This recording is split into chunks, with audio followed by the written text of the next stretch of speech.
आप अपना सेंटर पर पहुंच चुके होंगे हैं कि कॉपी आपको कैसे लिखना है, ऑब्जेक्टिव को क्लियर करना है। 4 नंबर और 6 नंबर का बहुत ही रामबान तरीके से काम करेगी। करना है केवल टिक लगाना है, टिक A to Z में 2 नंबर मतलब मिल जाएगा। इस नंबर में से 18 नंबर 16 नंबर अच्छा खासा ओवरऑल नंबर जाने वाला, ये बात ध्यान रखिए। ऑब्जेक्टिव पहले अटेम्प्ट करें, लग जाता है लिखने पे बहुत समय रहता। भाई लोग कैसे हैं आप लोग? आप सभी के डिमांड पे फिर से हम आए हैं आपके लिए एक अच्छा खुशखबरी लेकर। मैं आज आपको बताने वाला हूं कि आपको एग्जाम में कॉपी कैसे लिखना है। आपको ही पता होगा आपका एग्जाम बहुत नजदीक है, जैसे कि कल है परसों है, आपका शेड्यूल के हिसाब से है। First semester, second semester, third semester आपका शेड्यूल मिल गया होगा। शेड्यूल के हिसाब से आपको एग्जाम होने वाला है और हम आशा करते हैं कि आप अपना सेंटर पर पहुंच चुके होंगे, क्योंकि हमें एग्जाम से 1 से 2 दिन पहले पहुंचना पड़ता है। इसके चलते हमारे एग्जाम में कोई दिक्कत ना हो, जिसके कारण हमको पहुंचना है। तो हम आज आपको बताने वाले हैं कि कॉपी आपको कैसे लिखना है। पहले ऑब्जेक्टिव को क्लियर करना है या फिर मेरा सब्जेक्टिव जो 4 नंबर और 6 नंबर का था उसको क्लियर करना है। तो आप लोग वीडियो में बने रहिए और लास्ट तक बने रहिए, आपको बहुत ही अच्छी नॉलेज मिलने वाली है। आपका ये एग्जाम में बहुत ही रामबान तरीके से काम करेगी, तो आप लोग बने रहिए। सबसे पहला पॉइंट ये है कि हमें क्या लगता है। आप लोग का किसी लोग का हैबिट होता है, किन्हीं लोग का रहता है कि ऑब्जेक्टिव पहले वो लोग करते हैं, किन्हीं लोग का रहता है कि ऑब्जेक्टिव लास्ट में करते हैं। तो हमें क्या करना है, वो अपना पहले अपने अंदर देखना है कि हमारा हैबिट क्या है। आप जिस हैबिट में है उसी हैबिट को बूस्ट कीजिए, यानी बूस्ट करने का मतलब उसी हैबिट को मजबूत बनाइए, जिसके कारण आपको और आसानी हो। पर हमारे कॉलेज में क्या होता है, कोई भी टीचर हो या मैम हो, वो बोलती है कि पहले ऑब्जेक्टिव क्लियर कर लो, उसके बाद में सब्जेक्टिव लिखते रहना। हमारा पर्सनल ओपिनियन है तो पहले हमको ऑब्जेक्टिव ही करना चाहिए। क्यों करना चाहिए?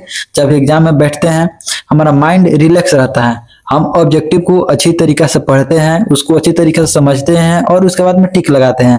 यही चीज आप लास्ट में करते हैं तो आपको सुबह से जब रिफ्रेश होकर बैठते हैं, लगभग आपको 2 घंटा एग्जाम दिए, जो आपका टाइमिंग के हिसाब से एग्जाम दिया, लास्ट में आपको आधा घंटा 15 मिनट पहले आप सोचिएगा ऑब्जेक्टिव रखते हैं। कोई भी आदमी, अधिकांश हम आज तक हिस्ट्री उठा कर देख लीजिएगा, अधिकांश जो लड़का रहता है वो अगर सबसे पहले सब्जेक्टिव बनाना चालू करे तो पूरी तरह से सब्जेक्टिव उसको बनाते बनाते पूरा समय निकल जाता है, उसको पता भी नहीं चलता है। तो इसलिए क्या होता है, एक तो प्रेशर रहता है कि 10 गो ऑब्जेक्टिव है, 10 दूना 20 नंबर का मेरा ऑब्जेक्टिव है। अगर मैं लास्ट में बना रहा हूं तो जल्दी जल्दी बनाना पड़ता है कि कुछ भर दो, कुछ भर दो, कुछ गलती रहे या सलती रहे, मेरा नंबर मिल जाएगा कुछ कट छट के। ये थोड़ा सा प्रेशर हो जाता है। ये प्रेशर ना माइंड पे आए, इसके लिए हमको ऑब्जेक्टिव पहले ही करना है, जिसके कारण हमें आसानी हो ऑब्जेक्टिव को अच्छा तरीके से फिल करने के लिए। क्योंकि 20 नंबर इंपोर्टेंट होता है। आप बहुत सारा क्वेश्चन लिखिएगा तो उसमें काट छाट के 2 नंबर 3 नंबर 2.5 नंबर 1 नंबर देगा। अगर ऑब्जेक्टिव आप सही कीजिएगा, बस आपको कुछ नहीं उसमें छेड़छाड़ करना है, केवल टिक लगाना है। टिक लगा दिए, आपका जो सही रहा एकदम A to Z में 2 नंबर मतलब मिल जाएगा। अगर आप 20 नंबर में से 18 नंबर 16 नंबर तकले भी लाते हैं, खूब कम से कम लाइएगा तो 14 नंबर तकले भी लाते हैं, तो आपका अच्छा खासा ओवरऑल नंबर जाने वाला है, ये बात ध्यान रखिए। तो हमें कोशिश करना है ऑब्जेक्टिव पहले अटेम्प्ट करें, ऑब्जेक्टिव अटेम्प्ट करने के बाद उसके बाद सब्जेक्टिव हमको ध्यान देना है। और दूसरी बात, आपको क्वेश्चन मिलता, अधिकांश लोगों को देखा गया, मेरा खुद बैचमेंट था, क्वेश्चन मिलता है एकदम लग जाता है लिखने पे, बहुत समय रहता है। अगर अच्छा तरीके से देखा जाए, आपको बोला जाता है 15 मिनट देखने के लिए, 15 मिनट पहले पढ़ लीजिए। हमको 15 मिनट से मतलब नहीं है, पर हाँ 5 से 10 मिनट हमको जरूर अच्छा से पढ़ना चाहिए। इससे क्या होता है कि आप क्वेश्चन टोटल पढ़िएगा तो एकाध जो ऑब्जेक्टिव है वो आपको क्वेश्चन से ही क्लियर हो जाएंगे।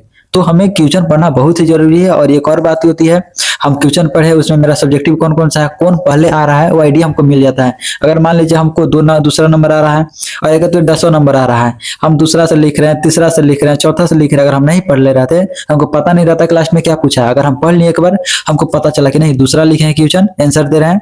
अब 10वां क्वेश्चन जो है वो बहुत ही ईजी है, पहले ये सबको छोड़कर हम 10वां नंबर को लिखेंगे। और हाँ एक और चीज मैं बता दूं, ये बात अपना माइंड से निकाल के रखिए कि हमको दूसरा के बाद तीसरा ही क्वेश्चन बनाना है, हमें दूसरा के बाद जो आ रहा है वो हम बनाएंगे। ये माइंड से मत रखिएगा कि हाँ दूसरा के बाद में 10वां लेके जाएंगे, 5वां लेके जाएंगे तो मेरा नंबर कटेगा या कुछ होगा, ऐसा कुछ होने वाला नहीं है। और एक और बात मैं बता दूं, अगर first semester, second semester, third semester तकला आप हैं तो आप उसमें मिक्स लिख सकते हैं। मिक्स यानी कुछ क्वेश्चन, कुछ थर्ड सेमेस्टर में तो कुछ हिंदी मिक्स कर सकते हैं, नहीं तो फर्स्ट सेमेस्टर सेकंड सेमेस्टर में, फर्स्ट सेमेस्टर वाले लोग तो आधा भी हिंदी लिखेंगे तो चलेगा, कोई दिक्कत नहीं है। पर हाँ अपने आप को ढालना है इंग्लिश में। आप टेक्निकल पढ़ रहे हैं, टेक्निकल पढ़ने में आपको क्या है कि सारा चीज जो है वो इंग्लिश में रहती है और इंग्लिश में समझने में आपको सुविधा होती है।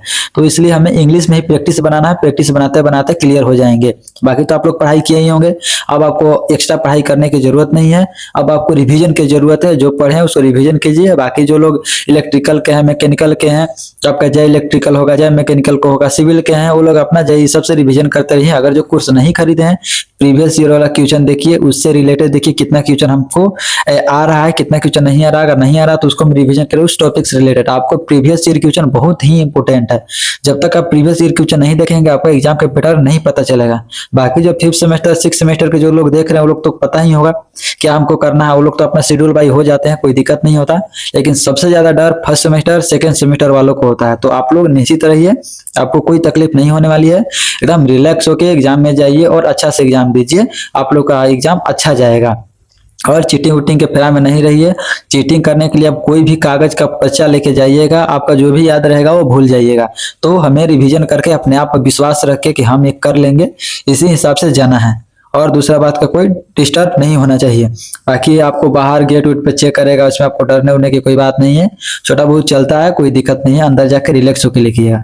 तो आज के लिए इतना ही, धन्यवाद। अगला पार्ट आपको आने वाला है जो और भी अच्छा आने वाला है, जिसके कारण आप कमेंट कीजिए और आप थोड़ा सा गेस करके बताइए कि अगला की जो वीडियो है मेरा कौन सा टॉपिक पे है। वो टॉपिक हमको बताइए, उससे रिलेटेड बहुत ही अच्छा दमदार मैं बोल रहा हूँ, मैं खुद उस पर एक वीडियो बना के लाऊंगा और बहुत ही डिटेल में बना के लाऊंगा। तो आज के लिए इतना ही, धन्यवाद। ऑल द बेस्ट आप सभी को लिए, थैंक यू।